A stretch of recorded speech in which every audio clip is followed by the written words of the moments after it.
सोहणे नबी करीम जी कहिड़ी सना करियूं। मस्तान मलक हूर इंस देव जिन परियूं।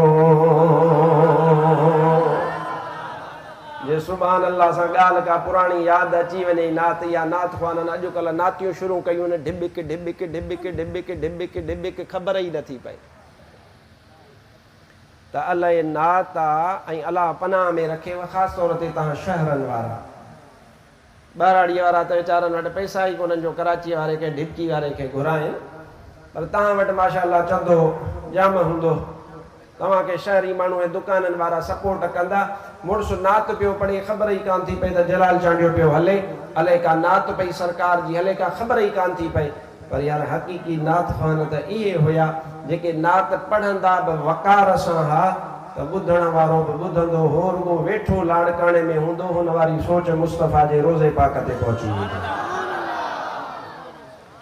बसि मूंखे एतिरो अर्ज़ु करिणो आहे। अब इहा ढिबिक ढिबिक वारी नात पढ़णु जाइज़ आहे?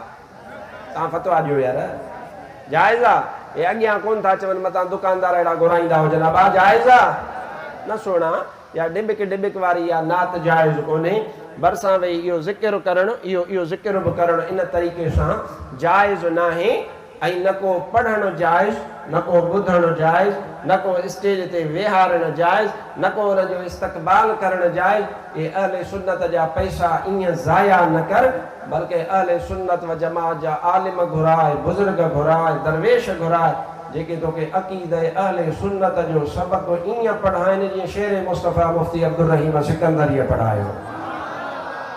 इहे सभु असांजा उलमाए किराम इहे तोखे ईअं ई सबक़ ॿुधाइनि था ऐं ईअं ई तोखे पढ़ाइनि था।